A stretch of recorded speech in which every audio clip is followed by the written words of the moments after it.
Assalamualaikum warahmatullahi wabarakatuh. Alhamdulillah. Wassalatu wassalamu ala Rasulillah Muhammad ibn Abdillah wa ala alihi wa sahbihi wa man walah.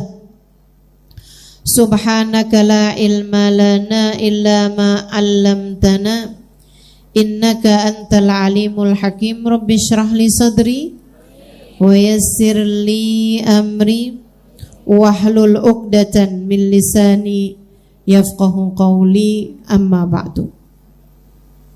Alhamdulillah, masih dalam silsilah Bidadari Bumi. Kita akan membahas pada hari ini tentang Hubabah Umairah. Nama beliau sebenarnya Hubabah Ruqayyah bintil Habib Umar bin Abu Bakar Al-Haddar. Beliau adalah putri dari salah satu ulama, munsibnya Al-Haddar. Munsib itu kayak ketua suku gitu ya, yang dituakan, yang paling dimuliakan dari kabilah Al-Haddar. Itu beliau, ayahandanya beliau adalah munsibnya. Habib Umar bin Abu Bakar Al-Haddar, mohon maaf. Jadi ingatnya Al-Idrus, karena suami saya Al-Haddar.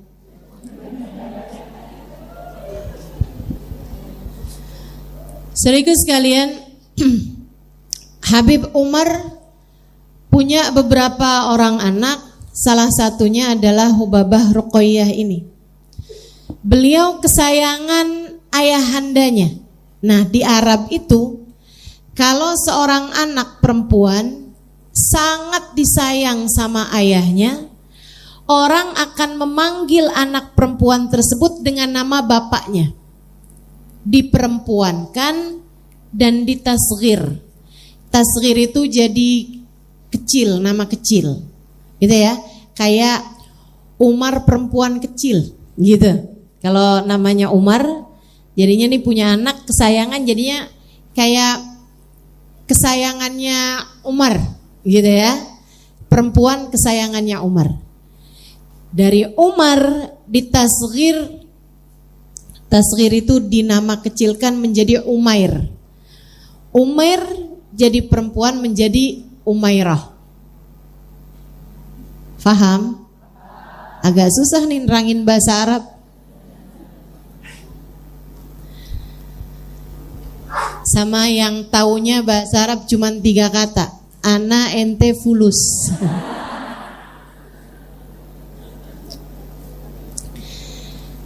Teman-teman sekalian, jadi namanya tasghir. Kalau misalnya nama bapaknya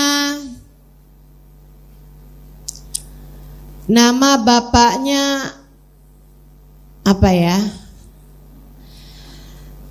Abdul Halim, perempuannya menjadi salah. Halimah berarti perempuannya Halim, jadi Halimah, kan begitu. Nah, kalau ditasghir itu jadi Hulayyim. Jadi kalau perempuan Hulayyimah, gitu. Itu ya, agak repot lah kayaknya ya. Tapi di Arab tuh banyak kayak begitu. Ahmad biasanya jadinya Hamud kalau anak-anak laki kecil. Tapi kalau perempuan menjadi Hamudah, gitu ya. Jadi tasghirnya itu pakai fu'ail gitu, pakai bentuk kata fu'ail. Oke, baiklah. Yang pasti Hubabah Umairah ini kesayangan bapaknya, sehingga akhirnya orang memanggilnya dengan panggilan Umairah. Padahal aslinya nama beliau adalah Ruqayyah. Sampai jadi kayak terlupakan gitu. Nama Ruqayyah itu di masyarakat semuanya memanggilnya dengan panggilan Umairah. Salah satu dari perempuan-perempuan luar biasa yang ada di kota Tarim, dikunjungin oleh orang-orang di Tarim. Mereka kalau ada hajat-hajat apa berkunjung kepada Hubabah Umairah. Beliau dikenali sebagai perempuan yang orang tuh kalau sakit suka datang ke sana. Baik itu sakit secara fisik ataupun sakit secara mistis misalnya, begitu ya. Kayak Hubabah, saya nih rasa-rasanya kayak ada yang ngerjain saya. Babanya liatin, enggak nak, kamu dikerjain sama diri kamu sendiri. Itu Hubabah Umairah tuh. Baik hal-hal yang secara fisik ataupun secara mistis misalnya gitu ya, ataupun sesuatu hal yang saya kirain itu bukan sakit gitu, tapi kayak penyakit-penyakit hati. Makanya ketika saya tulis di buku saya Bidadari Bumi, itu saya tuliskan dengan judul Hubabah Umairah Dokter Hati. Karena teman-teman saya sekalian, ngobatin badan banyak yang bisa, karena memang ada ilmunya. Ada ilmunya. Ngobatin secara mental juga ada ilmunya. Ataupun ngobatin secara mistis tadi itu juga ada ilmunya. Buat nangkal dari santet, nangkal dari guna-guna misalnya gitu ya. Itu juga ada ilmunya teman-teman saya sekalian. Ada tuh, bisa dipelajari. Dan tentu saja perlu untuk kita amalkan. Bukan ilmu buat nyantet orang ya, tapi ilmu biar kalau ada yang berbuat sesuatu yang buruk pada kita, kita gak bisa kena gitu.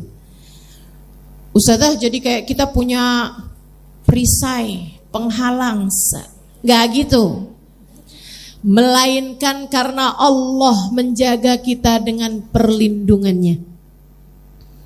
Melainkan dengan Allah SWT akan menjaga kita dengan perlindungannya. Ada banyak ilmu yang diajarkan Nabi Muhammad. Salah satunya juga ilmu untuk menangkal hal-hal buruk semacam ini. Yang diajarkan Nabi salah satunya, siapa yang masuk rumah baca ayat kursi, maka setan gak bisa ikutan masuk ke dalam rumah tersebut. Misalnya lagi yang diajarin sama Nabi Muhammad, sebelum tidur baca Bismillahirrahmanirrahim 21 kali, maka dia akan aman dari segala kejahatan, bahkan aman dari mimpi buruk. Ayo nih, yang modelannya gampang banget mimpi buruk.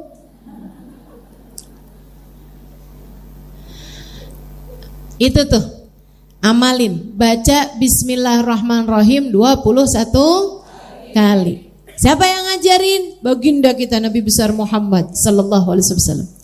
Nabi juga ngajarin pagi hari malam hari baca surat Al-Mu'awwidzatain selain daripada surat Al-Ikhlas, yaitu Qul huwallahu ahad, Al-Ikhlas sama Al-Mu'awwidzatain, Qul a'udzu birabbil falaq dan Qul a'udzu birabbin nas, Al-Falaq dan An-Nas. Itu semuanya diajarin sama Nabi Muhammad SAW. Kata Nabi, kalau kamu membaca itu, mengamalkan itu, tiap masuk rumah baca ayat kursi. Kemudian sebelum tidur kamu juga bacaan. Kemudian lagi setiap habis sholat kamu juga baca ayat kursi. Pagi hari, malam hari kamu baca Al-Mu'awwidzatain. Dan seterusnya dari ajaran-ajaran Nabi Muhammad. Ini akan dapat mencegah kita dari segala kejahatan-kejahatan orang. Begitu ya, ada ilmunya teman-teman saya sekalian. Masalahnya yang paling sulit nih sebenarnya, nyari dokter yang bisa ngobatin hati kita. Paling sulit, nyari dokter bisa ngobatin hati kita. Nah ini menurut saya, ketika saya berjumpa sama Hubabah Umairah, beliau adalah paket lengkap. Paket lengkap seorang pengobat, paket lengkap seorang dokter. Zahir, batin, sir, maknawi, semuanya tuh. Badan ia juga, pikiran ia juga, hati bahkan ia juga. Dan beliau itu, kalau ada orang yang datang kemudian sakitnya secara fisik, yang beliau tahu nih perlu pengobatan medis, beliau akan bilang berobat kamu ke dokter.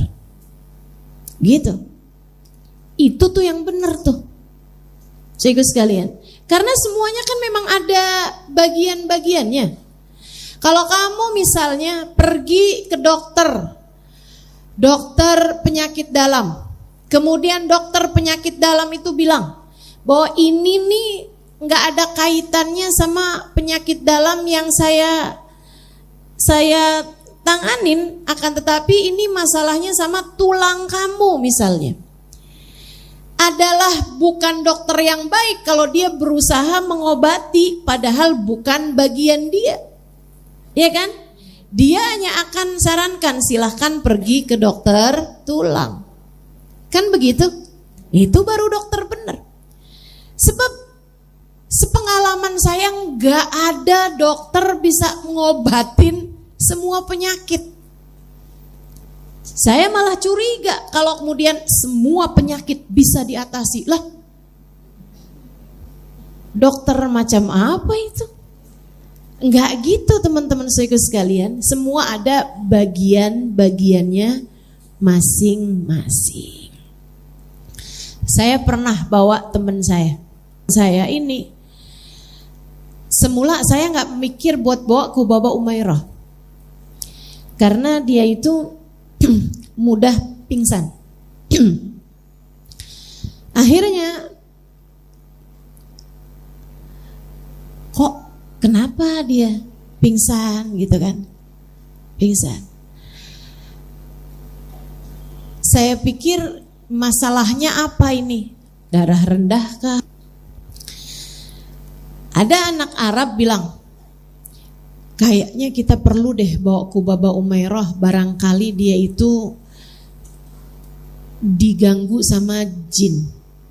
Saya bilang, saya belum pernah tahu ada jin ganggu terus bikin orang pingsan. Dia bilang, itu mungkin jin di Indonesia Ustazah. Kalau jin Arab agak beda deh kayaknya. Oh gitu. Ya saya sebagai orang yang gak ngerti kan saya, iya juga ya, kali aja gitu. Emang ada jin Arab bikin orang jadi pingsan? Okay. Setahu saya kalau orang di Indonesia tuh, apalagi kalau gak biasa pingsan terus pingsan, masalahnya satu, belum sarapan.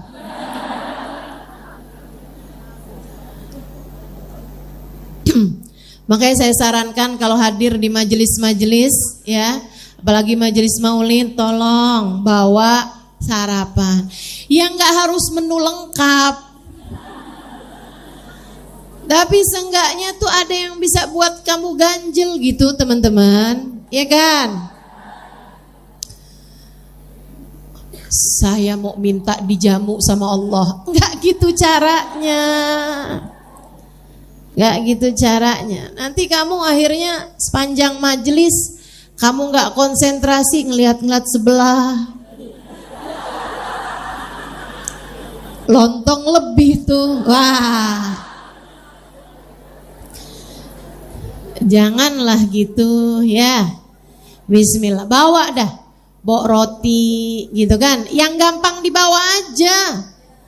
Jangan nasi uduk melauk-lauknya. Dibawa dari malam pula. Astagfirullah, astagfirullah. Ayo bismillah. Bismillah.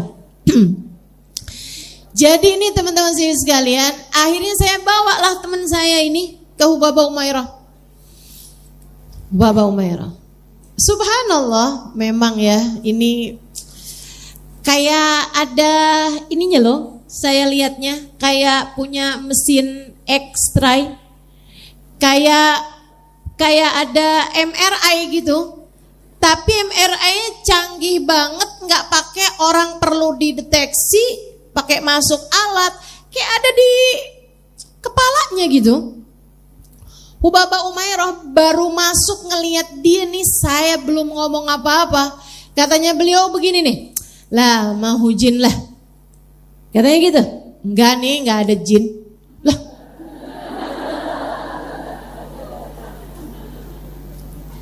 tajem bener.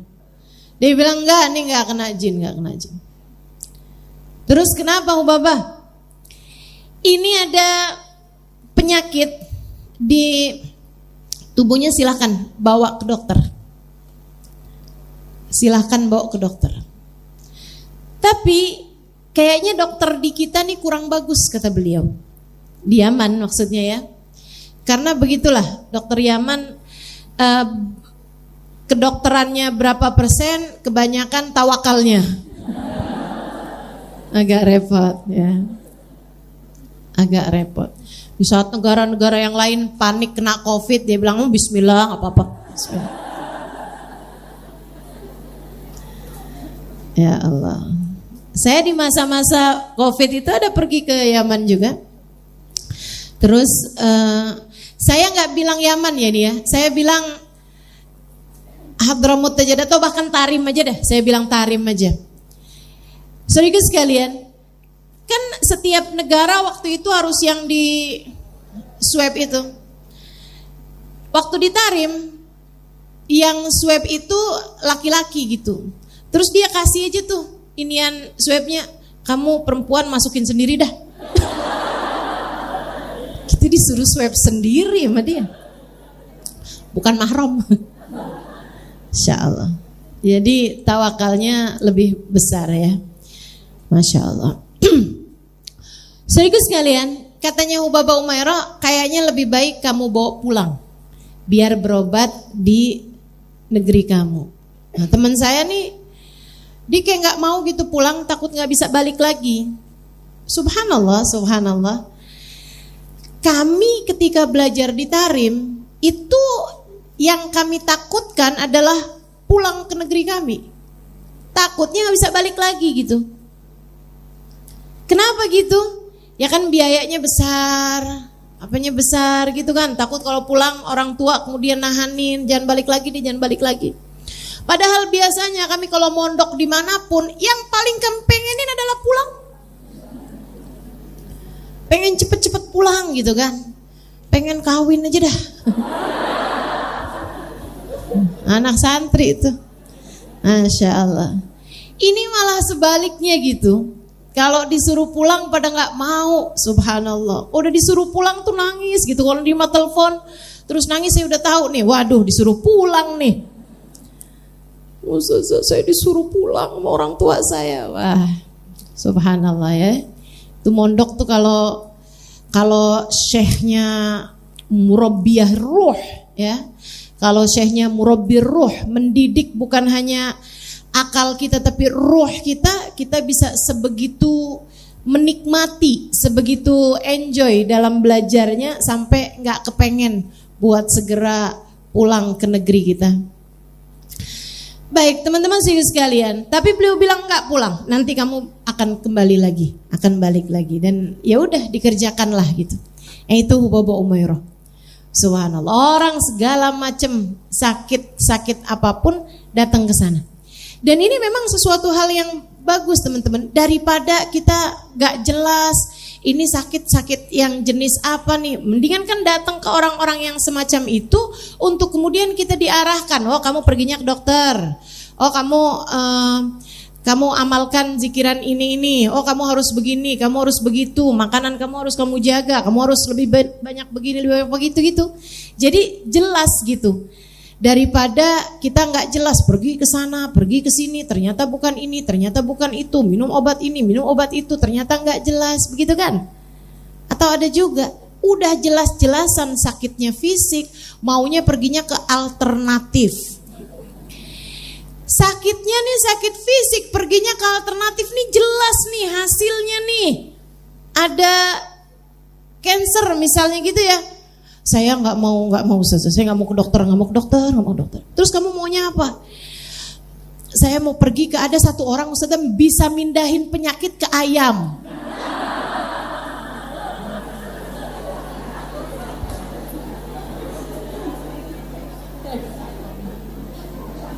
Ada lagi terakhir kayak nggak terima ayam nih, penyakitnya kegedean, nggak bisa cukup dipindahin ke ayam, pindahin kemana? Kambing. Pernah dengar? Saya jadi mikir, ya ampun kesian banget tuh kambing. Sengsara bener tuh ayam. Janganlah kayak begitu. Nggak perlu kayak begitu. Ustazah syirik ya? Bukan, ini bukan syirik. Tapi kamu mengerjakan sesuatu tidak sesuai dengan yang semestinya. Penyakit fisik, obatin fisik, teman-teman. Katanya Nabi Muhammad sallallahu alaihi wasallam, dawu tasihhu, berobatlah kalian maka kalian akan menjadi sehat.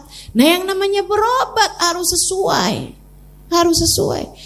Memang sakitnya badan nih, pergilah ke dokternya badan gitu. Ustazah, tapi kan orang-orang kayak Hubabah Umairah nih langka Ustazah. Bukan hanya langka teman-teman, tapi kayak nyaris tidak ada. Bukan berarti gak ada, mestinya ada dong. Hamba-hamba tercinta di sisi Allah SWT yang Allah kasih memiliki kemampuan semacam itu, dikasih sama Allah SWT, tapi ya itu tadi nyaris tidak ada. Yang ngaku-ngaku sih banyak. Betul? Pernah denger yang ngaku-ngaku? Banyak yang ngaku-ngaku. Tapi beneran bisa begitu? Bisa tahu, oh ini kamu sakit, pergilah ke dokter bagian ini. Oh yang ini nih, kamu masalahnya itu karena kamu suka ngatain orang. Misalnya, oh ini karena kamu ini apa-apa dipikirin, oh kamu nih karena, dan memang benar demikian adanya. Sehingga sekalian nih yang agak susah, hampir tidak kita temukan. Ada tapi sangat langka. Terus gimana dong Ustazah kalau kayak gitu? Teman-teman serius sekalian, nih saya kasih tahu poinnya. Kenapa bisa tahu? Karena mereka diberitahu. Siapa yang memberitahu mereka? Ini sekali lagi yang benar ya, yang benar, bukan yang ngaku-ngaku.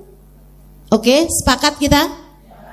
Bahwa di atas muka bumi ini ada orang-orang yang diberitahu oleh Allah Subhanahu wa taala sehingga mereka tahu. Dan saya berjumpa dengan 1, 2, 3 orang di antara mereka. Teman-teman sekalian, bukan sekali lagi bukan yang ngaku-ngaku bisa ngobatin segala macam penyakit bla bla, bukan. Tapi memang yang diberitahu oleh Allah Subhanahu wa taala ada, meskipun sekali lagi nyaris nggak ada, sedikit sekali jumlah mereka. Kalau kamu tidak berjumpa dengan yang semacam ini, nih saya kasih tahu poinnya. Kenapa mereka ini yang nyaris langka ini bisa tahu? Karena mereka diberitahu. Siapa yang memberitahu mereka? Yang mengetahui segala sesuatu namanya Allah. Sehingga kalau kamu bingung saat kamu sakit, apakah berobat yang ini adalah yang terbaik? Kemana saya harus pergi? Bertanyalah kepada Allah. Gimana caranya Ustazah? Beristikharahlah. Tentu untuk sakit-sakit yang memang membingungkan. Tapi kalau kamu, Ustazah saya kok sering sakit kepala ya, ya gak usah istikharah.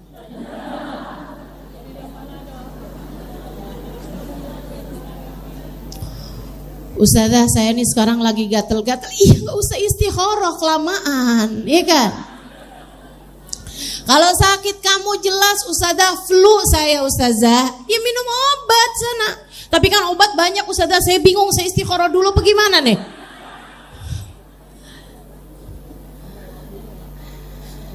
Teman-teman sekalian, tapi kalau kamu punya suatu sakit yang gak jelas nih, menaun dan seterusnya, Saya sarankan kamu buat beristikharah. Ustazah kayak gitu enggak? Iya. Saya istikharah tahun lalu ketika Allah kasih saya sakit, mungkin teman-teman masih ingat, ketika saya harus datang ke majelis dengan kursi roda, ketika saya datang ke majelis dengan tongkat ya, kemudian ganti kursi roda. Nah, itu pada saat-saat sakit semacam itu, ketika semua dokter mengatakan kamu harus operasi begitu. Tapi suami saya takut kalau kamu operasi. Banyak yang gak berhasil juga Halimah kalau operasi gitu, kata suami saya, ya kan. Nah, saat-saat semacam itu saya pun beristikharah. Saya tanya, ya Allah, apakah operasi baik untuk saya? Ya Allah, apakah hal yang semacam ini baik untuk saya lakukan? Nah, saya beristikharah. Kan saya takut juga teroperasi gagal. Karena agak sulit nyari pengganti saya, ya kan?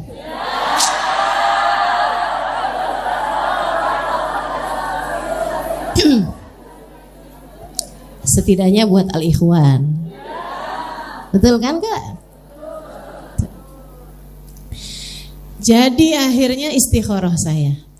Nah, orang-orang seperti Hubabah Umairah ini mangkas. Istikharah repot kan Ustazah? Iya, istikharah berhari-hari kan. Tanya sama Allah Subhanahu wa taala gitu. Kalau ada orang kayak Hubabah Umairah ini kan enak. Ustazah, kalau gitu saya nanya sama Ustazah aja. Enggak. Saya bukan Hubabah Umairah. Nah, saya aja pakai istikharah, masa kamu mau nanya sama saya? Saudaraku sekalian, saya muliakan nih orang kayak Hubabah Umairah. Bisa kayak begitu tuh. Masya Allah, Masya Allah. Luar biasa. Jadi sekali lagi ini ngajarin kepada kita, kalau ada sakit beristikharahlah. Jika memang sakitnya tersebut itu, berobatlah maksud saya. Kalau kamu kena sakit, berobatlah. Jangan biarkan. Udah saya nggak mau obatin, udah saya mau mati aja kalau kayak gitu. Enggak gitu. Ya. Oh, baru sakit panas, oh ini kayaknya sakaratul maut nih saya, sakaratul maut. Enggak. Ya, obatin. Sehingga sekalian, meskipun seperti yang tadi saya sampaikan, ada juga memang jenis-jenis sakit tuh yang dokter juga kebingungan. Ini kok di USG ada sabut kelapa. Itu pernah terjadi. Saya ngomong seperti ini karena itu pernah terjadi. Ada seorang kawan, dia rupanya ada yang ngirim-ngirim ke badannya gitu. Ini mau saya ceritain cerita yang lebih horor gak?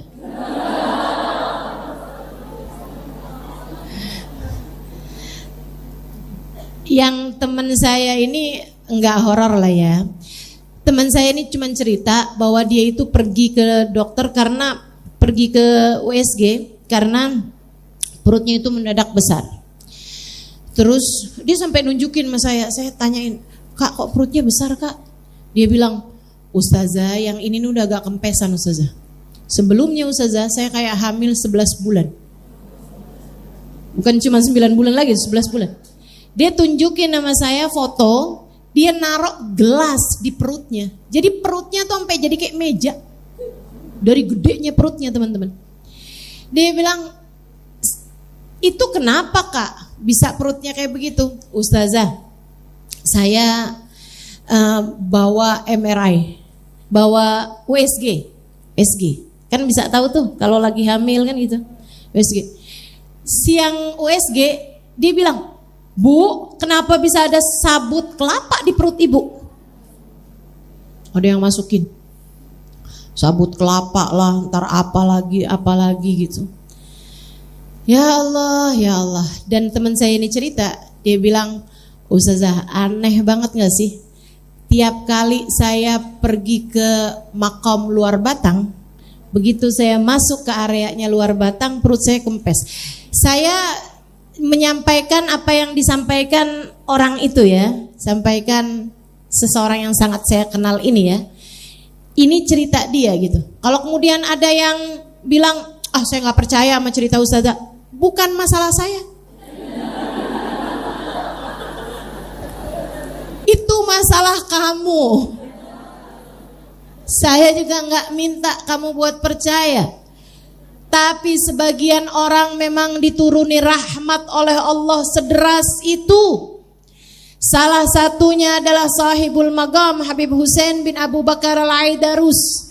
Teman-teman saudara sekalian, sahib maqam Luar Batang. Itu Allah turunkan hujan rahmat ke beliau luar biasa besarnya sampai bisa semacam itu. Kayak sihir yang nyampe kepada dia ini nggak nyampe ke tempat beliau, teman-teman.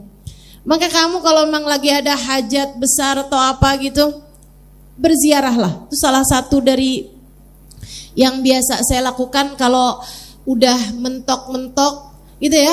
Kalau udah hal-hal berat-berat gitu, saya kayaknya nggak cukup nih kalau doa sendiri gitu. Saya bawa tuh pergi ziarah ke Luar Batang dan subhanallah, subhanallah, subhanallah. Jarib ta'rif, jaribi ta'rifi, katanya pepatah Arab itu ya. Kamu coba, kamu buktikan sendiri. Kamu coba, kamu buktikan sendiri. Saya sudah berulang kali mencobanya. Teman-teman saudara sekalian yang saya muliakan, teman saya ini cerita asal masuk ke areanya Maqam Luar Batang. Mungkin ada yang belum tahu Maqam Luar Batang di mana? Di mana, Bu? Di Luar Batang. Ada aja. Apa tadi? Ustazah bilang apa tadi? Ziarah Luar Batang. Oh, penting nih, saya lagi ada urusan nih. Di mana ya Luar Batang? Hah? Makam Luar Batang tuh di mana? Di Luar Batang. Di sana itu ya. Di daerah Jakarta apa tuh? Utara. Jakarta Utara. Sehingga sekalian, dia bilang asal masuk area Makam Luar Batang tuh Ustazah, perut saya ngempes. Perut saya kempes. Jadi begitu saya masuk ke ziarah Makam Luar Batang itu Ustazah, di area beliau itu, udah tuh saya ziarah enak, nggak ada, semua sakit saya hilang. Dia bilang nanti tuh Ustazah, begitu saya keluar dari sana, sampai saya masuk lagi ke mobil, balik lagi Ustazah, perut saya itu. Subhanallah. Itu makam nggak bisa dimasuki oleh sihir manapun, teman-teman sekalian. Jadi kalau kamu ngerasa nih kayaknya sakit-sakit saya ini kena nih, cobain aja. Ustazah di Luar Batang saya masih pusing, ya kamu tahu berarti nggak ada yang mau ngerjain kamu. Itu sakitnya asli. Ya, baik, ikut sekalian yang saya muliakan, yang saya mau kasih tahu sama kamu ini sesuatu hal yang sangat horor. Tapi saya mau bahas Baba Umairah.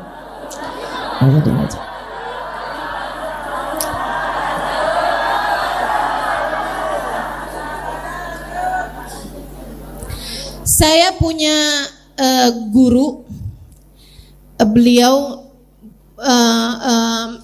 waktu saya lagi mondok di Darul Lughah wa Da'wah, ya. Saya punya guru. Nah, ini cerita tentang gurunya beliau dari Madura. Madura lumayan terkenal hal-hal semacam itu ya. Kayak kalau nggak seneng sama orang, gue kerjain juga nih, gitu kan? Orang Madura, saya sangat mencintaimu. Ini bukan cerita tentang mayoritas orang Madura, apalagi tentang orang Madura gitu ya, enggak. Tapi ini oknum Madura. Baik, teman-teman sekalian. Jadi ini nih cerita tentang guru saya. Langsung pada serius banget nih.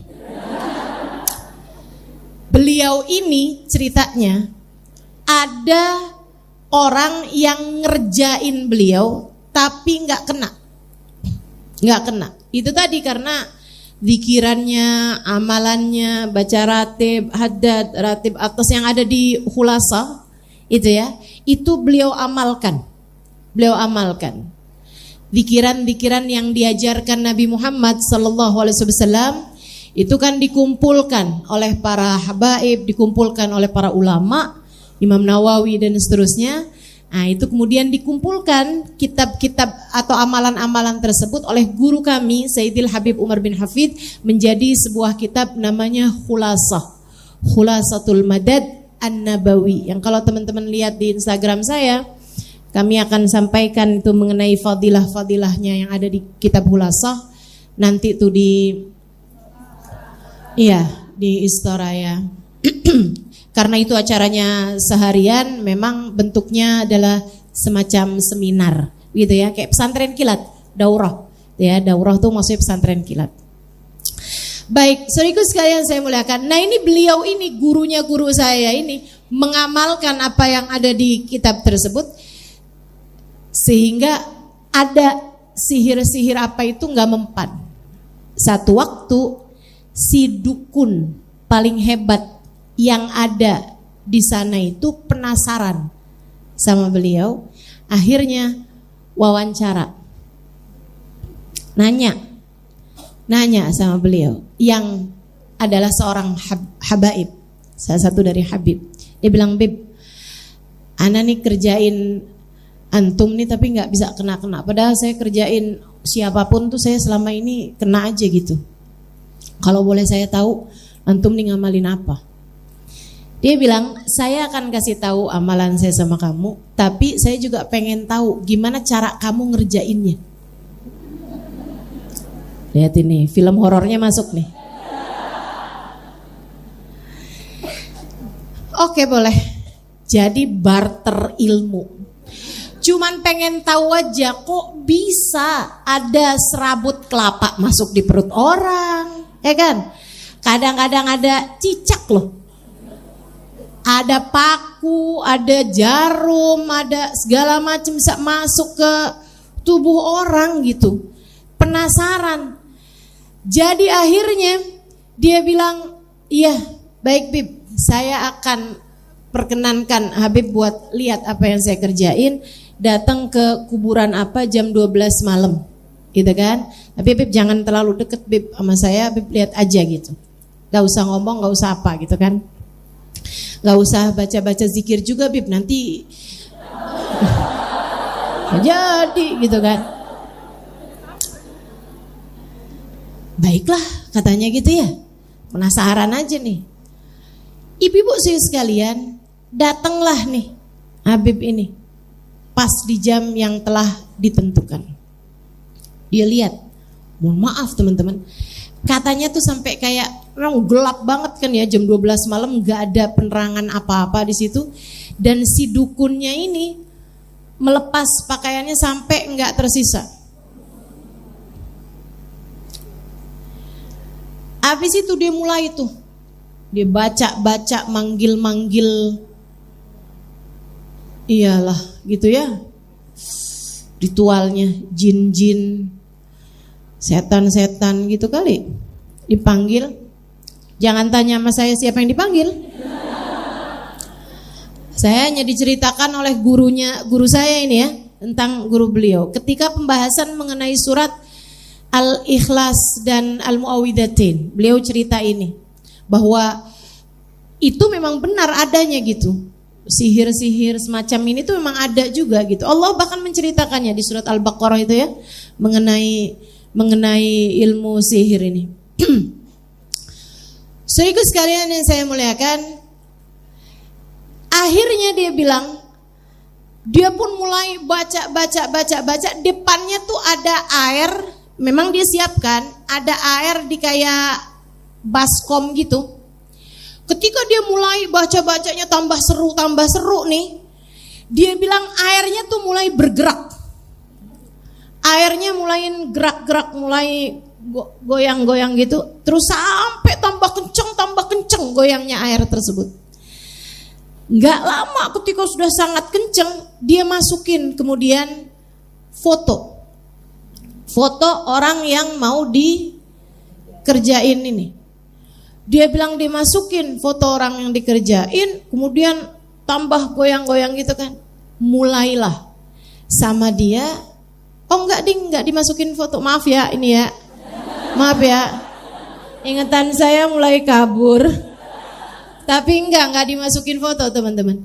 Itu dari air yang bergoyang tadi itu keluar wajah. Maksudnya kayak kelihatan ada wajah gitu.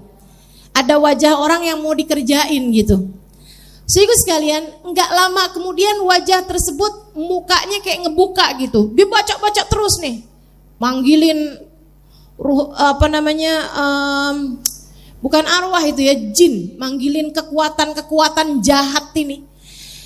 Kemudian mulutnya itu kebuka. Saat itulah dimasukin sama dia gunting, masukin sama dia paku, masukin sama dia apa aja tuh yang dimasukin. Goyang terus tuh, air itu bergejolak sampai kelihatan wajah yang ada di situ tuh kayak kesakitan luar biasa. Habis itu kemudian kelihatan kayak mulai lemes, mulai enggak kesakitan lagi, airnya kemudian diem. Saat airnya diem, ia berubah menjadi warna darah. Habis selesai dia bilang, udah selesai, saya ngerjainnya. Udah mati orangnya teman-teman. Meskipun semua ajal datang dengan kehendak Allah. Bahkan kalau ada orang yang mati dikerjain kayak begini nih, dan dia adalah orang Islam, matinya bawa iman, dia mati sebagai peraih syahid dalam jalan Allah.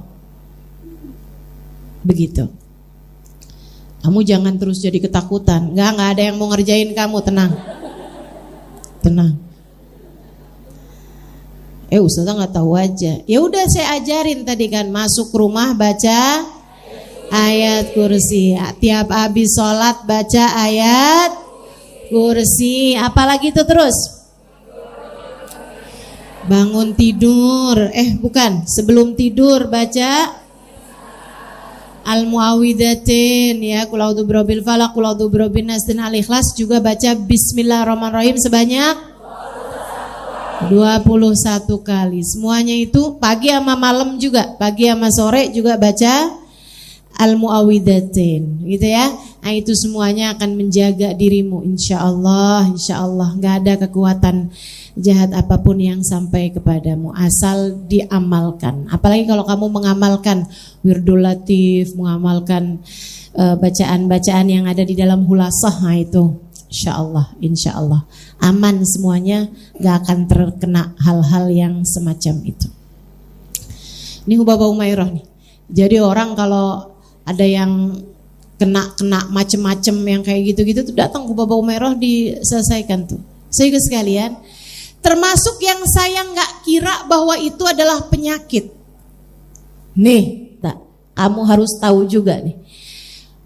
Oh ya, yang tadi itu ya, penyakit-penyakit yang dikirimkan oleh hal-hal jahat kayak tadi itu.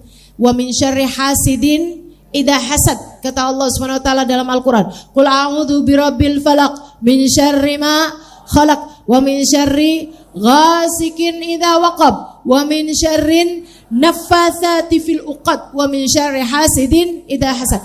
Itu surat secara khusus Allah Subhanahu wa taala persembahkan, karuniakan, hadiahkan untuk kita, menghindari kita dari semua kekuatan-kekuatan jahat semacam itu. Qul a'udzu birabbil falaq. Katakanlah, aku berlindung kepada yang menciptakan falak, menciptakan langit dan seisinya yang ada di falak sana ini ya, di alam langitnya Allah Subhanahu wa taala. Qul a'udzu birabbil falaq min syarri ma khalaq, atau falak waktu malam ya.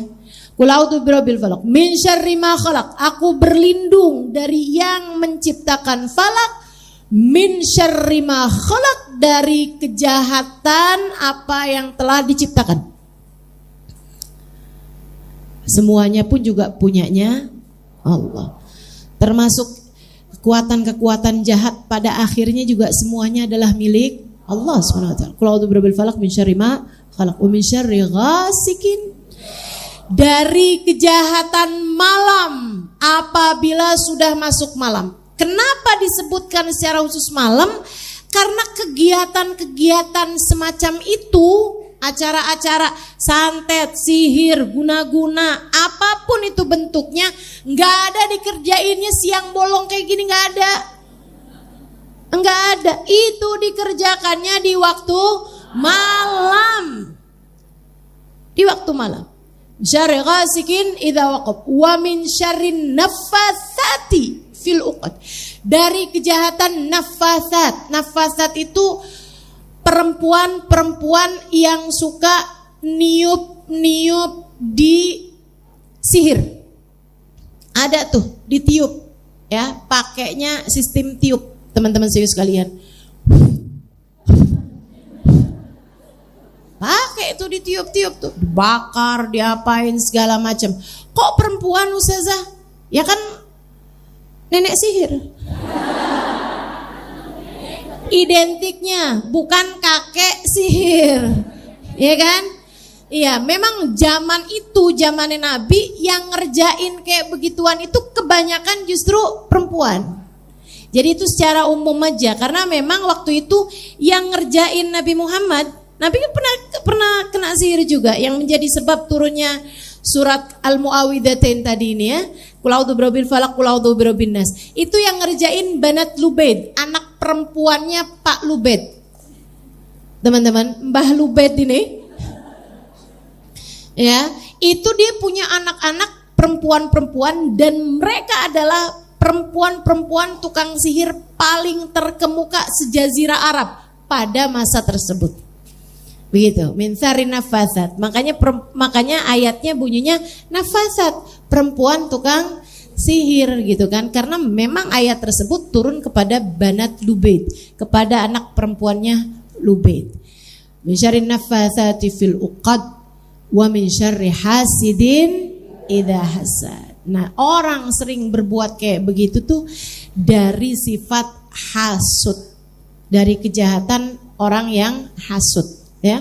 Orang yang hasud nih bisa bikin kejahatan-kejahatan yang di luar nalar.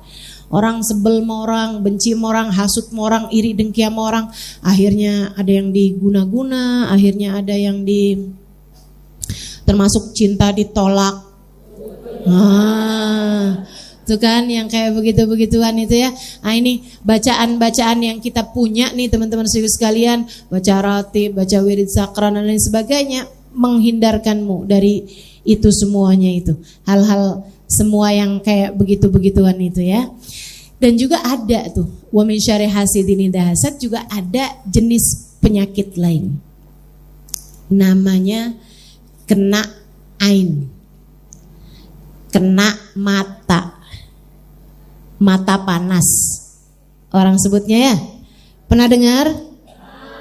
Innal aina haq, kata Nabi Muhammad sallallahu alaihi wasallam. Sesungguhnya penyakit kena mata, sesungguhnya sesuatu hal terjadi karena kena matanya orang, itu adalah hak, itu adalah sesuatu yang nyata, benar adanya. Nabi yang bilang, jadi kamu gak boleh gak percaya. Sebab Nabi yang bilang, kamu harus percaya. Meskipun kamu gak harus takut. Percaya aja gitu kan. Kayak misalnya ada dokter bilang, tahun ini ada kena COVID, gitu kan. Ada penyakit namanya COVID, tahun 2020 kemarin. Nah kalau udah mereka bilang, ya kita percaya kan begitu. Enggak harus takut, tapi percaya memang COVID-nya itu nyata, kan begitu. Nabi Muhammad juga bilang innal aina haq, sesungguhnya sakit ain, kena ain ini adalah sesuatu hal yang hak, sesuatu hal yang benar, nyata adanya. Teman-teman sekalian, cuman kalau hasud itu yang kemudian ngerjain orang ina itu segala macam, itu biasanya adalah karena memang kebencian yang luar biasa. Ain itu malah justru sering terjadi karena pujian. Makanya jangan muji kecuali dengan disandarkan kepada Allah, dengan kita bilang Masya Allah. Luar biasa ya kehendak Allah atas orang ini. Masya Allah ilmunya, Masya Allah cantiknya. Atau kalau tidak, iringi dengan sholawat, gitu ya. Kami di Tarim Hadramut kalau muji orang pasti diawali dengan sholawat. Allahumma sholli ala Sayyidina Muhammad. Alhamdulillah Ustazah sekarang udah sehat ya. Allahumma sholli ala Sayyidina Muhammad, gitu. Pinter banget ya orang itu. Allahumma sholli ala Sayyidina Muhammad. Anak itu cantik sekali. Allahumma sholli ala Sayyidina Muhammad, gitu. Mereka bacain sholawat. Bahkan kalau ada dengar orang muji nggak pakein sholawat, yang lain negur, shollu ala nabi, sholawat, kamu harus baca sholawat, gitu, diingetin sama orang-orang lain. Biar pujian kita ini nggak bawa keburukan buat orang yang dipuji. Buat orang yang dipuji. Jadi kamu kalau kagum terhadap sesuatu, kamu puji, gitu ya. Nah itu pujian kamu itu harus diiringi dengan sholawat atau diikuti dengan ucapan Masya Allah, agar orang tersebut tidak terkena ain, terkena pandangan buruk dari dirimu tersebut. Ya, jadi kalau misalnya, wah jangan-jangan kena mata loh Ustazah saya ini. Oh kenapa gitu? Kemarinan muka saya mulus banget, teman saya muji langsung saya jerawatan. Bisa jadi, tapi bisa jadi juga karena kamu kebanyakan makan kacang. Jadi gimana Ustazah mestinya? Kalau ada yang muji, kamu jangan kegeeran. Dan kalau kamu dipuji juga, kamu mesti iringi dengan itu tadi, Masya Allah, atau kamu bersolawat. Dan kamu ingat bahwa apapun yang kamu kagumi ini adalah sesuatu yang datangnya dari Allah. Sehingga kamu tidak memuji dia secara khusus, tapi juga memuji kepada yang memberi, yaitu Allah Subhanahu wa Ta'ala. Teman-teman sekalian, itu dia tuh. Ustazah, pujiannya itu harus kita dengar apa enggak? Harus kita dengar? Enggak. Walaupun kamu enggak dengar. Lah kalau kayak begitu kan kita enggak tahu Ustazah. Ya memang enggak tahu. Terus gimana Ustazah caranya? Ya minta perlindungan pada Allah Subhanahu wa Ta'ala. Minta perlindungan kepada Allah Subhanahu wa Ta'ala. Insyaallah mudah-mudahan semuanya dijaga Allah Subhanahu wa Ta'ala. Begitu ya, sakit mata. Ada tuh di zaman Nabi kejadian enggak Ustazah? Kejadian. Sayyidina Salman Al-Farisi, teman-teman saya sekalian, beliau yang mengusulkan perang dengan pakai parit. Ngasih parit gitu ya, perang Khandaq. Usulan Salman, mereka kemudian bikin parit. Jadi waktu diserang, orang-orang yang nyerang ini keburu jatuh ke parit-parit sehingga mereka enggak bisa menyerang dan bahkan dengan mudah untuk dikalahkan gitu. Waktu gali parit Salman Al-Farisi ini ada seseorang yang mujinya itu dengan bahasa kayak gini nih. Wih Salman ya, padahal udah tua loh dia. Satu orang, Salman itu waktu awal Nabi Muhammad datang dan dia masuk Islam usianya 60 tahun teman-teman. Jadi waktu Khandaq itu usia beliau sekitar 65 tahun. Tapi kerjanya itu kayak kerjanya 10 orang pemuda dia yang ngerjain gitu. Jadi ini ada satu orang, terus dia bilang, wih dia udah setua itu aja, kerjaannya kayak kerjaan 100 pemuda. Dia bilang kayak gitu. Wih Salman. Enggak lama Salmannya pingsan. Nabi begitu Salman pingsan, Nabi ini kan seperti yang tadi saya sampaikan, kayak Hubaba Umairah, kayak ada beberapa orang yang memang dikasih sama Allah Subhanahu wa Ta'ala pengetahuan, tentu saja apalagi baginda kita Nabi besar Muhammad. Nabi begitu lihat Salman pingsan, Nabi Muhammad langsung bilang, innahu asabahu ain fulan bin fulan. Kata Nabi, oh Salman ini kena ainnya, kena matanya fulan bin fulan. Dipanggil langsung sama Nabi Muhammad. Hati, kata Nabi Muhammad, mana tuh si fulan bin fulan, panggil. Dipanggil nih si orang tadi itu, kata Nabi Muhammad, kamu ngomong apa tentang Salman? Iya Rasul, saya ngomong tadi, Salman gila banget ya. Salman, satu orang nih padahal dia udah segitu tuanya, kayak kerjaannya 100 pemuda. Kata Nabi Muhammad sallallahu alaihi wasallam, kalau gitu berwudulah, kemudian ambillah bekas wudu dia ini, siramkanlah kepada Salman Al-Farisi. Masalahnya kita nggak tahu siapa yang matain kita. Kamu mau ambil bekas wudunya siapa? Iya kan? Dan nih penting buat saya sampaikan padamu yang suka kegeeran, jangan-jangan saya kena mata. Nih saya kasih tahu. Saya kasih tahu. Teman-teman saudariku sekalian saya muliakan, kadang-kadang kamu kena mata bukan dari orang lain, tapi kena mata kamu sendiri. Suka muji diri sendiri sih. Sambil ngaca sambil bilang ya ampun.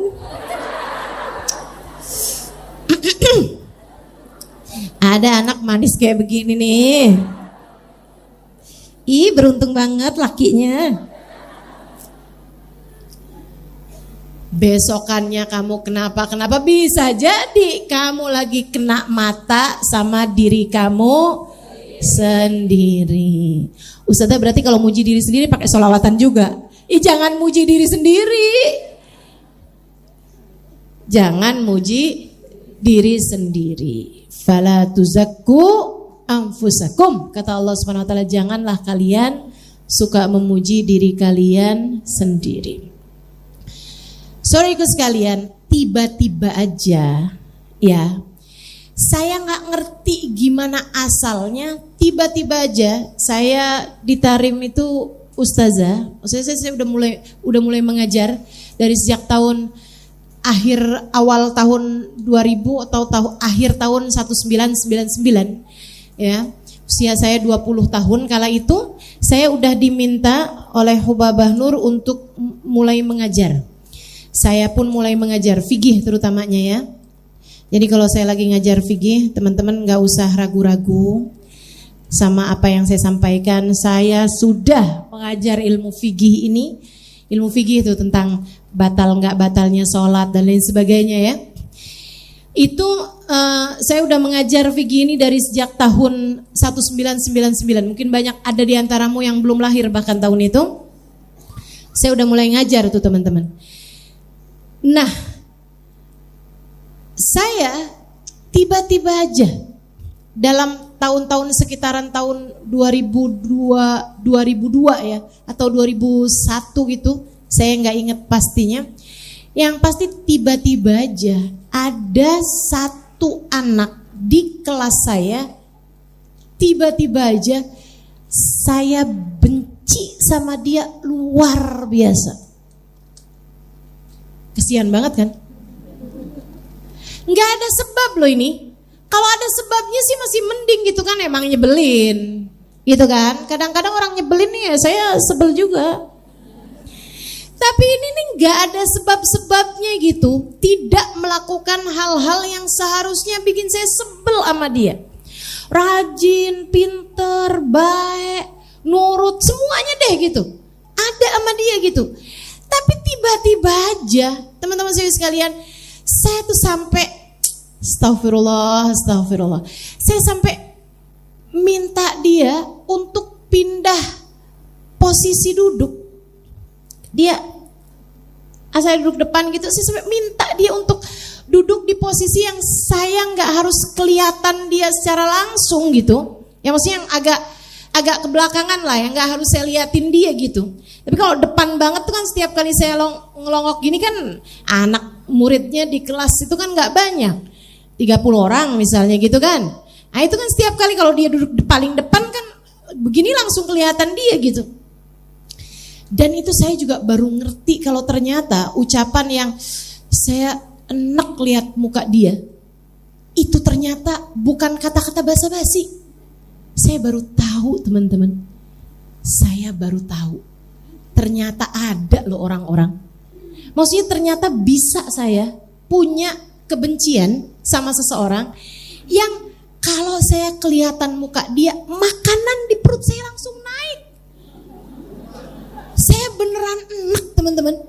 Saya beneran yang bisa muntah-muntah saya. Jadi saya lagi duduk di kelas nih, lihat muka dia gitu.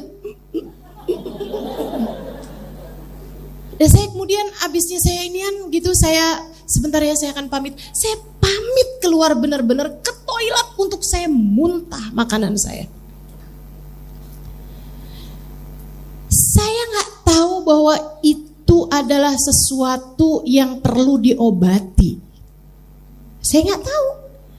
Yang itu kan kayak kita senang sama orang, kita sebel sama orang, kayak sesuatu hal yang wajar aja nggak sih? Menurut saya. Yang ngelihat itu sebagai sesuatu hal yang gak wajar malah justru teman saya, teman deket saya, maksudnya di kelas ini.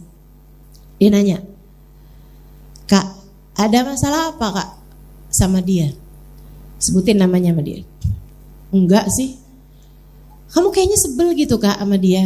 "Emang iya, sebel saya sama dia." "Kenapa sebel?" "Sebel aja." "Ya kenapa sebel?" "Mukanya itu lo nyebelin." "Enggak kak, muka dia gak nyebelin." Terkadang kita bisa suka gak pakai alasan, terkadang kita juga ternyata bisa benci tanpa alasan. Menurut saya itu sesuatu hal yang wajar gitu. Ternyata buat orang lain gak gitu. Dia bilang, "Kak, yuk pergi ke Hubaba Umairah." "Kenapa sih, saya gak sakit kok," saya bilang. "Ya ampun kak, bisa sebel sama orang sampai kayak begitu tuh, sampai muntah-muntah. Itu nggak normal, itu nggak wajar. Apalagi nggak ada sebab, apalagi nggak ada sebabnya gitu. Dia pintar, dia baik, dia nggak pernah mengerjakan sesuatu hal yang menyebalkan gitu. Nah kalau misalnya saya ditarik-tarik gitu kan, sampai kerudungan saya kemana-mana, saya disalamin tangan saya pisah jari-jarinya,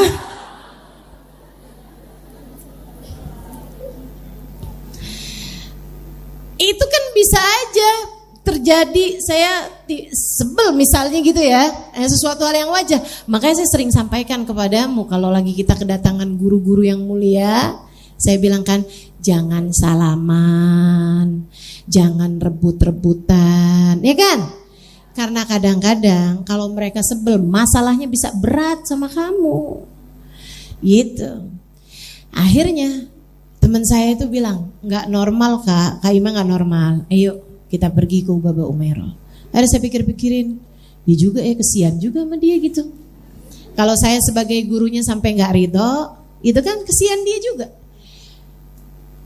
Bisa jadi saya bukan siapa-siapa, tapi status saya sebagai guru itu yang bisa bermasalah buat dia gitu. Karena statusnya dia kan duduk di kelas itu kan sebagai murid. Itu sebabnya, nih saya kasih tahu aja, itu sebabnya kenapa saya tidak pernah menganggapmu murid. Saya kasih tahu, itu sebabnya kenapa saya tidak pernah menganggapmu murid saya.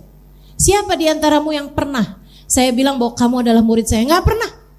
Saya selalu menganggapmu sebagai kawan-kawan saya, teman-teman saya yang duduk di majelis saya, yang mendengarkan saya.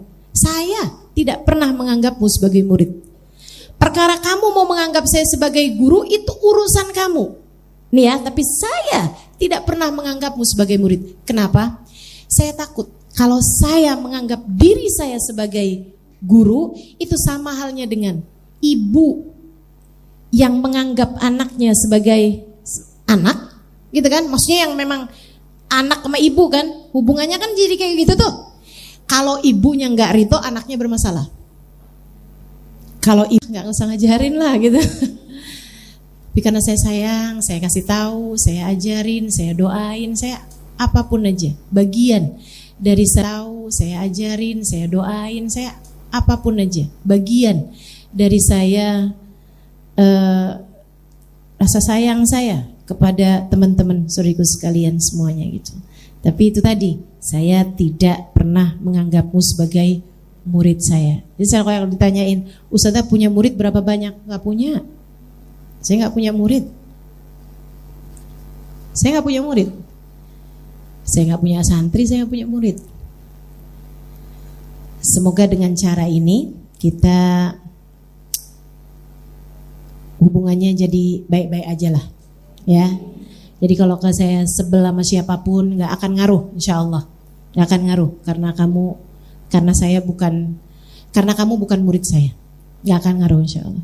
Jadi kalau misalnya ada yang ngomongin saya di luar gitu, nggak akan seberpengaruh itu, jelek-jelekin saya di luar gitu, kamu insya Allah nggak sampai gimana-gimana gitu.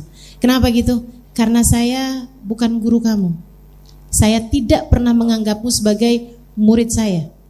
Dalam artian, kalau sampai kamu jelek-jelekin guru kamu, itu bahayanya bisa sangat besar, teman-teman. Bisa sangat besar. Ngaruh ke ilmu kamu, ngaruh ke apa kamu gitu. Itu yang saya nggak mau gitu. Jangan sampai terjadi itu. Nah, masalahnya waktu di Tarim, yang belajar di kelas saya adalah murid-murid saya. Jadi teman saya nih ngerasanya, bahaya kak, kesian dia kak, ayo kak berobat kak. Pergilah saya ke Hubaba Umairah. Teman-teman saya sekalian, Hubaba Umairah kemudian bilang sama saya, Alimah, di atas muka bumi ini ada 2 orang yang akan sangat mudah untuk kena mata orang. Yang akan ada banyak orang yang hasut juga sama dia. Mudah kena mata sama mudah untuk orang hasut sama dia. 1, orang kaya. Orang kaya kan banyak dihasutin sama orang, ya kan? Yang kedua, ulama, orang yang berilmu. Kamu sudah Allah pilih menjadi salah satunya. Kamu berilmu nak, bahkan dari muda.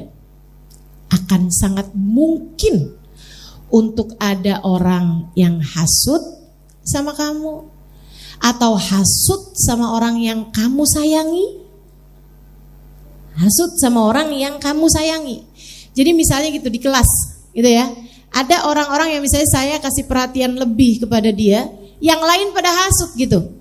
Karena sesuatu hal yang lain pada iri gitu, yang lain pada iri. Ih, dia kok disayang ya Musa Salimah gitu. Dan itu bahaya gitu. Bahaya buat dia nih yang diiriin, bahaya juga buat kamu gitu. Katanya Hubaba Umairah, saya rasa itu yang saat ini terjadi kepadamu.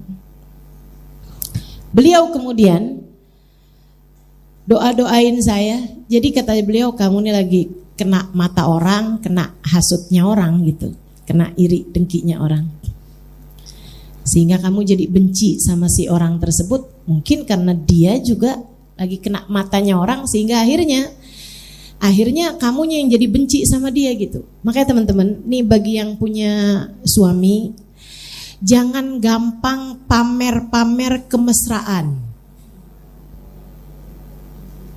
Apalagi pamer-pamer saldo rekening.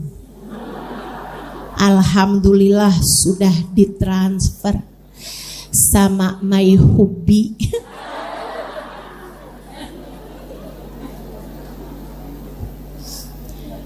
Hati-hati sama yang begituan tuh, gitu kan?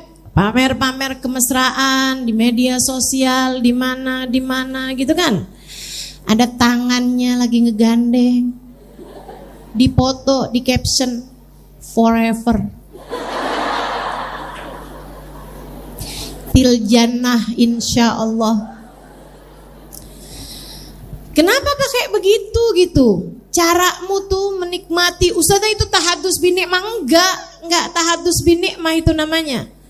Tahadus bin nikmah itu mensyukuri kenikmatan yang Allah SWT berikan, bukan memamerkannya. Bukan memamerkannya. Terus tahadus bin nikmah tuh kayak gimana Ustazah? Kayak yang saya lakukan sekarang. Saya punya ilmu, saya kasih tahu kepadamu. Itu namanya tahadus bin nikmah. Kalau kamu tahadus bin nikmah, ya ibu-ibu nih, dapat uang transferan agak banyakan dari suaminya, kamu kemudian kasih, bagiin kepada orang lain, kamu sedekah, itu namanya tahadus bin nikmah. Orang lain ikut merasakan kenikmatan yang Allah Subhanahu wa taala berikan kepadamu, itu namanya tahadus bin nikmah. Jangan salah-salah. Ikut merasakan kenikmatan. Ada orang lain yang ikut serta merasakan kenikmatan yang Allah berikan padamu. Seperti yang tadi saya sampaikan, saya diberi kenikmatan ilmu, kamu pun ikut merasakannya. Saya diberi kenikmatan berjumpa dengan perempuan-perempuan solehah, saya pun membagikannya kepadamu. Namanya tahadus bin ni'mah. Kamu lagi dapat uang lebih, kamu berikan kepada orang lain, gitu ya. Bagian dari tahadus bin ni'mah. Bukan orang lain ngelihat kemesraan kamu, ngelihat tahu, nah saldo gua nih, liatin. Nggak gitu caranya. Jelas ya.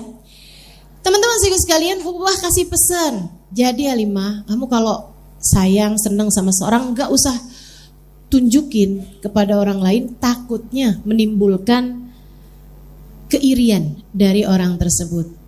Oh baik, Hububah, saya jadi ngerti juga gitu kan. Beliau kemudian doain saya, doain saya buat mencabut rasa tersebut dari diri saya. Terus beliau ada kasih amalan. Nah ini saya mau sampaikan sebagai ijazah. Kalau kayak ginian nih namanya ijazah. Ijazah itu artinya saya diajarkan ya. Kemudian saya mengajarkannya kembali kepadamu secara khusus gitu, secara khusus. Ini namanya perlu ijazah. Jadi kayak obat tuh namanya ada resepnya gitu. Jadi ini boleh bagi siapapun yang dengerin saya secara langsung ataupun baik secara langsung hadir di sini ataupun yang sedang live di Instagram saya ataupun di media sosial saya untuk ambil ijazah ini dari saya ya. Ini saya diijazahkan dari Hubabah Umairah untuk saya gitu kan. Hanya diamalkan di saat kamu merasa sedang dalam hati, suasana hati yang tidak mampu kamu kendalikan. Sekali lagi, ini kan seperti yang tadi saya sampaikan, ini kan resep obat ya. Jadi ada kan obat kan yang diresepin, kalau kamu begini, kamu minum ini. Hanya ketika kamu sakit, kamu minum ini, kan begitu. Nah ini juga sama nih. Ini ijazah saya sampaikan, ketika hati kamu sedang berada dalam rasa yang tidak mampu kamu kuasai, kayak nyiksa banget gitu. Bisa jadi rasa macam-macam, entah itu kebencian, entah itu rasa cinta yang kamu nggak mampu kuasai terhadap seseorang yang tidak halal bagimu untuk kamu cintai. Ayo, adik-adik jomblo, ini ya, Ustazah saya tuh udah kepengen banget untuk meninggalkan dia, tapi setiap kali WA dia bilang hai, hanya karena hai setitik rusak move on sebelanga. Tiap lihat mukanya nggak tega Ustazah, gitu kan? Padahal dia udah punya istri. Aduh, bahaya. Ayo nih ya, terhadap rasa apapun atau para istri, Ustazah, saya lagi dikuasai cemburu yang sampai bikin saya nggak bisa ngapa-ngapain. Suka ada nih, ya kan? Dia sakit hati cuman karena ngelihat suaminya sisiran. Ustazah saya tahu suami saya selingkuh. Dari mana kamu tahu? Rajin sisiran. Lah, habis ganti potongan rambut aja itu mah udah nggak usah segitunya. Sehingga sekalian, kadang-kadang memang hati kita kan dikuasai kecemburuan yang gak bisa kita kendalikan. Atau apapun aja, benci. Ada banyak diantara kita. Kalau lagi emosi, ya Allah, lebih galak dari macan. Ya ampun. Ini yang kayak beginian nih, belajar buat kuasai. Salah satunya nih ijazah yang disampaikan oleh Hubabah Umairah. Halimah, lagi dalam masa-masa ini nih nak, coba kamu amalkan ini. Tiap kali habis salam sholat fardu, tiap habis selesai sholat salam fardu, langsung. Jadi begitu habis selesai salam, Assalamualaikum warahmatullahi, Assalamualaikum warahmatullahi. Sekali lagi ini hanya diamalkan ketika kamu sedang punya rasa yang tidak mampu kamu kuasai ya, enggak yang setiap hari kamu amalin gitu. Enggak kayak begitu. Saya mau Ustazah tiap hari emang enggak bisa menguasai hati. Enggak, maksudnya enggak gitu. Kan ada hari-hari yang kamu baik-baik aja. Masa semua hari-hari kamu gak baik-baik aja? Gak mungkin kan? Nah itu kalau pokoknya lagi ada rasa yang nggak bagus itu ya dalam hati kamu nggak mampu kendalikan. Begitu habis selesai salam sholat fardu, assalamualaikum warahmatullah, assalamualaikum warahmatullah. Tanganmu kamu pegangkan, tangan kananmu kamu pegangkan ke dadamu. Kamu baca surat Al-Insyirah 4 kali. Surat Al-Insyirah, surat Al-Insyirah. Nggak gitu. Surat Al-Insyirah sama dengan surat Alam Nashrah Laka Sadrak. Dibaca 4 kali. Ustazah kenapa nggak 3 sih? Lah diajarinnya begitu. Udah ikut aja. Begitu ya? Ikut aja sama yang ngajarin yaitu Hubabah Umairah. Saya terima ini dari Hubabah Umairah. Saya akan sampaikan kepada teman-teman kata-kata ajaznakum, artinya saya memberikan ijazah ini, saya memberikan kayak semacam resep obat ini kepadamu begitu ya. Kamu jawab qabiltul ijazah. Enggak sekarang, belum ya. Kamu jawabnya begitu ya. Jelas? Baiklah. Saya ijazahkan dari Hubabah Umairah bintil Habib Muhammad bintil Habib Umar bin Abu Bakar Al-Haddar, surat Al-Insyirah 4 kali dibaca sesudah sholat fardu ketika hati sedang dalam keadaan sumpek atau berada dalam rasa yang tidak terkendali. Ajaznakum. Fatihah bil qabul wa ta'mi kulli su'il hadratillah wa Nabi Muhammad sallallahu alaihi wasallam wa zawjudratu wa anbiya wal mursalin wa awliya'il kauni ajmain, khususan ila Hubabah Umairah bil Habib Umar bin Abu Bakar Al-Haddar, annallaha yaghfir lahum wa usulihim wa furim annallaha yaghfir lahum yarhamuhum ya'li darajatin fil jannah wa yanfa'una barakatihim wa asrarihim wa anwarihim wa ulumihim wa nafaatihim fid din wa dunya wal akhirah. Al-Fatihah.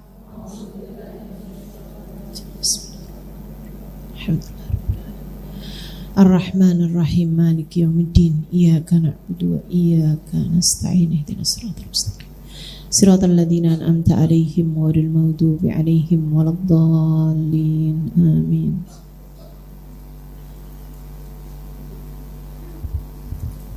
Pulanglah saya dari rumahnya Hubabah Umairah. Saudara sekalian, saya pencet bel di pondok pesantren kami, di asrama kami. Yang bukain dia. Begitu lihat mukanya, itu rasa yang kemarenan bahkan beberapa jam yang lalu ada, nggak ada lagi, hilang semuanya. Masya Allah, tuh obat mujarab bener ya dari Hubabah Umairah tadi itu. Maksudnya udah didoain sama Hubabah Umairah gitu. Udah tuh, dari situ saya belajar itu tadi, ain itu ya, ain.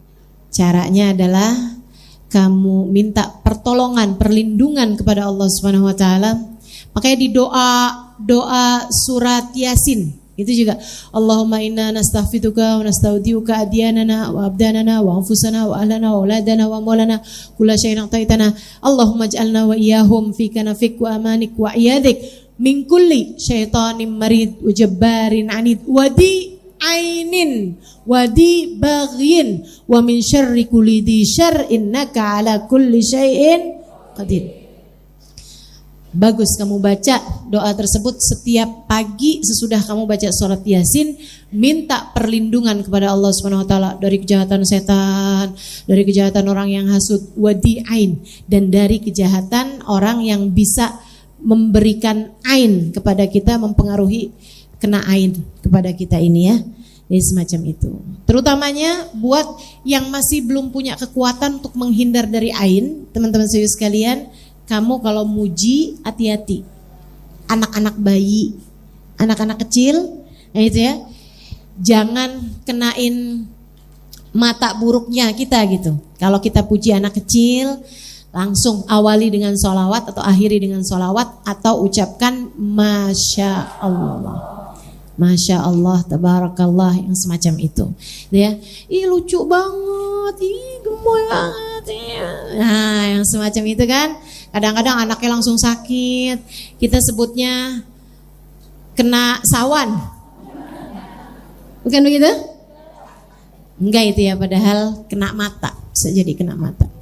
Mudah-mudahan Allah selamatkan kita semua. Amin. Pelajaran terakhir dari Hubabah Umairah. Saudaraku sekalian saya muliakan, saya pulang ke Indonesia beberapa tahun kemudian, saya bawa rombongan ke Tarim. Hubabah Umairah masih ada masa itu. Jadi beberapa kali saya bawa rombongan waktu itu, Hubabah Umairah masih ada, saya pun membawa mereka semuanya ke Hubabah Umairah. Saudara sekalian, ada dua hal yang harus saya sampaikan sekarang. Satu, Hubabah Umairah sudah wafat. Yang kedua, saya tidak lagi bawa rombongan. Jadi jangan ada yang nanya travelnya ustazah apaan. Saya nggak pernah lagi bawa rombongan. Sekarang ini kalaupun saya pergi ke Tarim, pergi aja sebagai murid yang datang kepada guru saya Sayyidil Habib Umar bin Hafid dan Sayyidah Hubabah Nur gitu. Sehingga sekalian, satu waktu saya bawa rombongan nih kepada Hubabah Umairah. Itu Hubabah Umairah ngelihat muka mereka kayak ada sensornya, kayak dokter ngelihat hasil MRI gitu. Saudara sekalian, dan itu secanggih itu ya. Memang wali-walinya Allah Subhanahu wa taala luar biasa. Ketika diberitahu sama Allah Subhanahu wa taala sampai setajam itu gitu. Ada teman saya dinasehatin. Maksudnya ada jamaah yang dalam rombongan saya itu ya. Dia bilang, "Nak, yang benar jadi istri. Suamimu jangan kamu marahin mulu." Dia langsung ingat, kunci surgamu ada di tangan suamimu.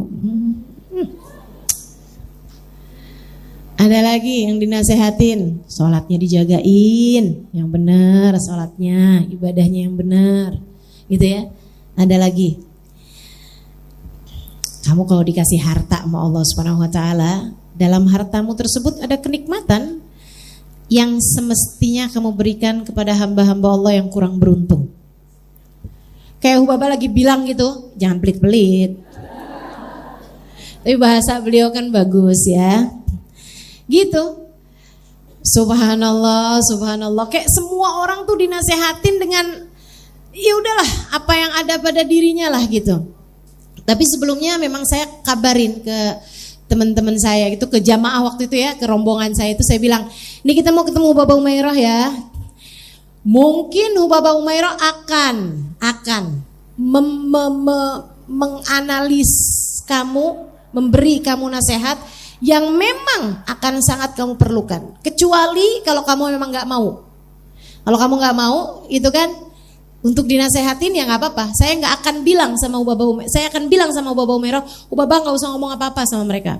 Atau Hubabah kalau ngomong di telinga saya aja. Nasehatnya gitu ya.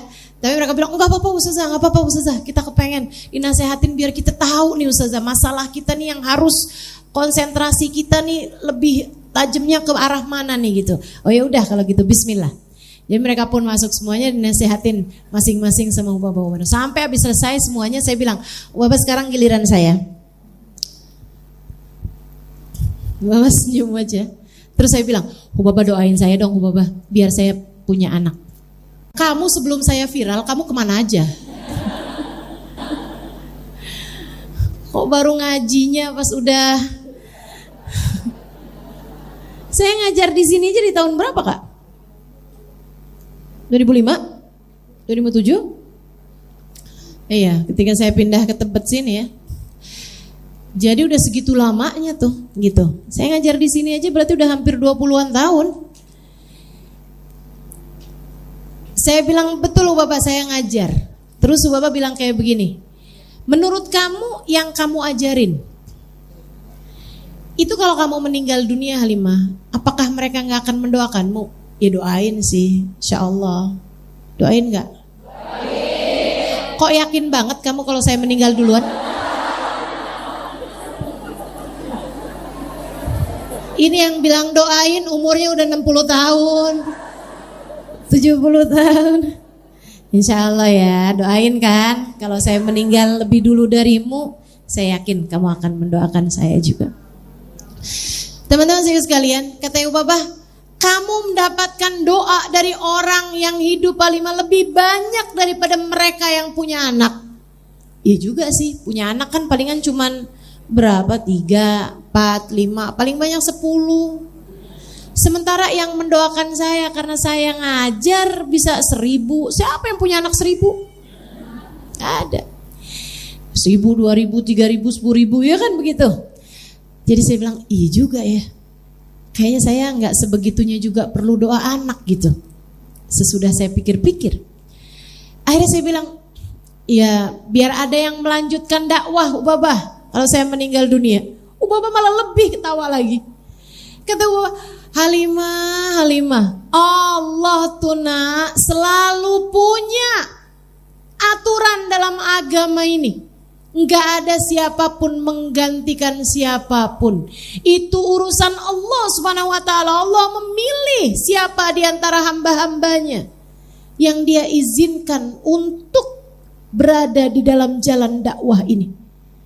Kamu enggak usah sok-sokan. Dalam artian kayak Ubabah tuh mau bilang, emangnya kamu yakin kalau kamu punya anak bisa jadi ustazah gitu? Kamu yakin kalau punya anak bisa jadi ustaz? Enggak gitu ceritanya. Gak gitu ceritanya. Allah milih hamba-hambanya yang Dia kehendaki untuk ikut serta berada dalam jalan dakwah ini. Gak ada siapapun menggantikan siapapun. Iya juga ya. Tapi kan saya pengen punya anak ya. Apa nih alasannya nih? Akhirnya saya bilang, ya biar suami saya tambah sayang gitu sama saya. Ubabah lebih ketawa lagi gitu. Pikirnya Ubabah barangkali ya, ini anak katanya pinter. Mana dia pinternya? Ya Allah, Ubabah bilang, hati manusia dalam genggaman Allah Halimah. Kamu kayak gak pernah lihat aja orang punya anak banyak tapi gak dicintai sama suaminya. Iya juga ya. Iya juga. Jadi gak ada alasan gitu maksudnya Ubabah. Terus Ubabah ngomong gini, kamu tahu Halimah, saya dulu ketika saya sudah mulai mengenal Allah, nih bicaranya hamba terkasih di sisi Allah. Dengerin, biar kamu paham. Saya ketika denger itu, saya kayak jadi mikir, apakah selama ini hati saya sudah mengenal Allah?